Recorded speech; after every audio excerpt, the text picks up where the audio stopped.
نحمده ونصلي ونسلم على رسوله الكريم۔ سورۃ النحل آیت نمبر 5۔ اعوذ باللہ من الشیطان الرجیم، بسم اللہ الرحمن الرحیم۔ والانعام خلقها، اور اسی نے جانوروں کو پیدا کیا، لکم فیہا دفء و منافع، جن میں تمہارے لیے سردی سے بچنے کا سامان ہے، و منافع، اور دوسرے فوائد ہیں، ومنہا تأکلون، اور انہی میں سے تم کھاتے بھی ہو، وَلَكُمْ فِيهَا جَمَالٌ حِينَ تُرِيحُونَ وَحِينَ تَسْرَحُونَ، اور تمہارے لیے ان جانوروں میں خوبصورتی ہے، حِينَ تُرِيحُونَ،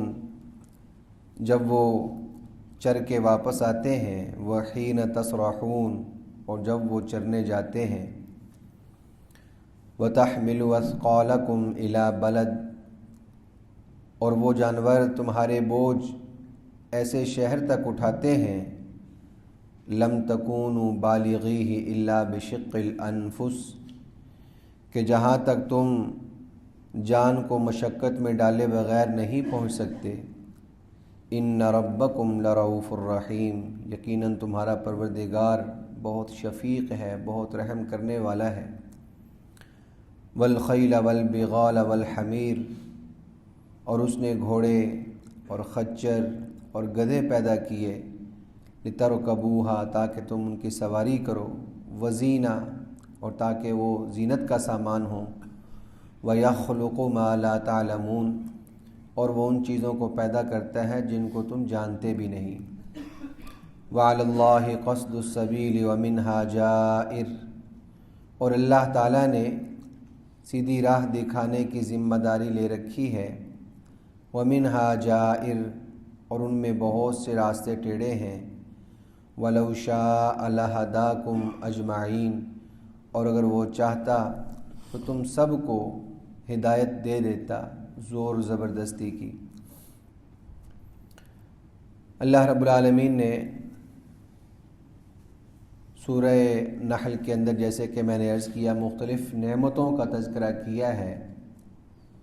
اور انسان کو متوجہ کیا ہے، اس کو دعوت دی ہے کہ اتنی نعمتیں تم صبح و شام استعمال کر رہے ہو، تو جس ذات نے یہ نعمتیں تمہیں عطا کی ہیں اس کے ساتھ کسی اور کو شریک نہ ٹھہراؤ۔ چنانچہ ان نعمتوں کو جب بیان کیا تو اللہ رب العالمین نے آسمان و زمین کی پیدائش کا بیان کیا، خود انسان کی تخلیق کا بیان کیا۔ آج کی آیت میں فرمایا کہ اللہ نے جانوروں کو بنایا ہے جس میں تمہارے لیے سردی سے بچنے کا سامان ہے، ان کی اون سے، ان کی کھال سے تم طرح طرح کی سردی سے بچاؤ کے سامان بناتے ہو، کپڑے بناتے ہو، چادریں بناتے ہو، فما لکم فیہا دفء، سردی سے بچنے کا سامان ہے، ومنافع، اور بھی فوائد ہیں، دودھ استعمال ہوتا ہے، چربی استعمال ہوتی ہے، ہڈیاں استعمال ہوتی ہیں، وَمِنْهَا تَأْكُلُونَ، اور ان جانوروں سے تم کھاتے بھی ہو۔ اب بظاہر یہ آیت ایسے پڑھنے سے تو بڑی سادی سی آیت ہے، اللہ نے جانور پیدا کر دیے، تمہارے لیے اس میں سردی سے بچاؤ کا سامان ہے، تم اس کو کھاتے ہو، لیکن انسان غور کرے، اس میں کوئی دوسری رائے نہیں ہے کہ ایک انسان کے مقابلے میں جانور کی طاقت کتنی زیادہ ہے۔ اونٹ کی طاقت دیکھ لیں، گھوڑے کی طاقت دیکھ لیں آپ، اور بیل کی طاقت دیکھ لیں، لیکن کیسے انسان اس کو گرا لیتا ہے، اس کو اپنے استعمال میں لے آتا ہے، جیسے چاہتا ہے اس کو استعمال کرتا ہے۔ یہ چیز سمجھنے کی ہے کہ اس نے، اللہ رب العالمین نے انسان کو کیسے بنایا ہے اور کیسے اس کو دماغ اور فہم عطا کیا ہے کہ وہ طاقت کے مقابلے میں کیسے ان چیزوں کو زیر کر لیتا ہے اور نیچے کر لیتا ہے۔ وَمَا وَمِنْهَا تَأْكُلُونَ، ورنہ یہی جانور ہیں، انسان کے قابو میں نہ آئیں تو کہاں سے اون حاصل ہو، کہاں سے دوسری چیزیں حاصل ہوں۔ فَمَا وَمِنْهَا تَأْكُلُونَ وَلَكُمْ فِيهَا جَمَالٌ حِينَ تُرِيحُونَ، اس کے ساتھ ساتھ تمہارے لیے دنیاوی ایک زیب و زینت کا یہ حصہ ہے، کیونکہ آج کے دور میں بھی جو لوگ غلہ بانی کا کام کرتے ہیں، جانور پالتے ہیں، مویشی پالتے ہیں، تو جس کے پاس جتنے زیادہ مویشی ہیں وہ اتنا زیادہ امیر کہلایا جاتا ہے۔ اور اس زمانے میں، عربوں کے زمانے میں، جس کے پاس زیادہ اونٹ ہوا کرتے تھے تو وہ ایسے ہی تھا کہ اس کے پاس زیادہ گاڑیاں ہیں، یہ بڑا امیر آدمی ہے، اس کے پاس بہت زیادہ اونٹ ہیں۔ اللہ رب العالمین نے ارشاد فرمایا کہ اب یہ جو جانور ہم نے بنائے ہیں، یہ جانور تمہارے لیے زیب و زینت کا سامان ہے، اور خاص طور پہ حین تریحون و حین تسرحون، جب وہ ریوڑ کے ریوڑ نکلتے ہیں چرنے کے لیے اور چر کے واپس آتے ہیں تو پتہ چلتا اچھا یہ فلاں صاحب کے ہیں، یہ فلاں ان کا مالک ہے۔ تو فرمایا وَلَكُمْ فِيهَا جمال، یہ تمہارے لیے زیب و زینت کا، خوبصورتی کا باعث بھی ہیں۔ اس کے ساتھ ساتھ یہ جانور تمہارے بوجھ بھی اٹھاتے ہیں۔ آج کے ترقی یافتہ دور میں بھی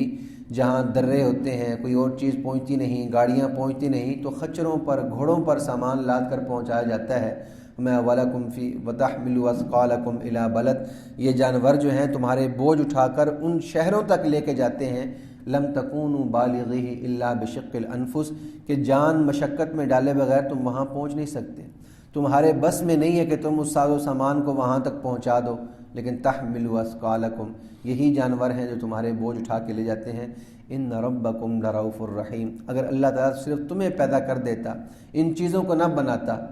تو دیکھیے زندگی کیسی کٹھن ہو جاتی، کتنی مشقت کا اس میں انسان کا دور ہوتا، اور میں یہ اللہ نے تمہارے اوپر کرم کیا، لرؤوف الرحیم، وہ بڑا ہی شفیق ہے، بڑا ہی رحم کرنے والا ہے، کہ پوری کائنات کو انسان کی خدمت میں لگا رکھا ہے، اور انسان سے مطالبہ یہ ہے کہ تم نے میری مان کے چلنا ہے، میرے مطابق زندگی، جیسے میرے احکام ہیں ایسے مطابق زندگی بسر کر کے آنا ہے۔ میں والخیل والبغال والحمیر، اللہ نے گھوڑے پیدا کیے، خچر پیدا کیے، گدھے پیدا کیے، تم سواریوں کے طور پہ استعمال کرتے ہو، وزینہ، اور اپنے مال و دولت کے طور پہ ان کو استعمال کرتے ہو، خوشنمائی کے طور پہ استعمال کرتے ہو، وَيَخْلُقُ مَا لَا تَعْلَمُونَ، اور بھی بہت سی ایسی چیزیں ہیں کہ جن تمہیں جانتے بھی نہیں ہو، اللہ تعالیٰ ان کو بھی پیدا کرتا ہے۔ اور ایک ترجمہ اس کا اس کی بھی گنجائش ہے کہ اللہ تعالیٰ ان سواریوں کو، ان چیزوں کو پیدا کرے گا جو تم جانتے بھی نہیں ہو، یعنی اس سے مراد آئندہ زمانے میں آنے والی ساری کی ساری سواریاں ہیں، یعنی اس زمانے کے اعتبار سے خچر، گدھے اور گھوڑے یہ سواریاں تھیں، اور جیسے جیسے ترقی ہو رہی ہے، پہیے کی ایجاد ہوئی، آگے اور چیزیں بنتی چلی جا رہی ہیں، فَمَا وَيَخْلُقُ مَا لَا تَعْلَمُونَ، یہ اللہ رب العالمین کی تخلیق ہے۔ اب یہ اللہ رب العالمین کی تخلیق کیسے ہے کہ جو سوچ اس کے پیچھے چل رہی ہے، جو دماغ اس کے پیچھے چل رہا ہے ان گاڑیوں کی ایجاد میں، وہ دماغ اللہ کا بنایا ہوا ہے، وہ سوچ اللہ کی پیدا کرتا ہے۔ اسی دماغ میں اگر ٹیومر ہو جائے تو وہ انسان لاچار ہو جاتا ہے، اسی دماغ پہ فالج کا حملہ ہو جائے، جتنا مرضی ہے بڑا سائنسدان کیوں نہ ہو، وہ اپنے آپ سے بھی جاتا ہے، وہ اسی وقت تک دماغ چل رہا ہے جب تک اس کو بیماری لاحق نہیں ہوئی۔ جب بیماری لاحق ہوئی، معمولی سی بیماری، جھٹکا لاحق ہوا، تو وہ دماغ کام کرنا چھوڑ دیتا ہے، سب چیزوں کو چھوڑ دیں، وہ دماغ نیند میں کام کرنا چھوڑ دیتا ہے۔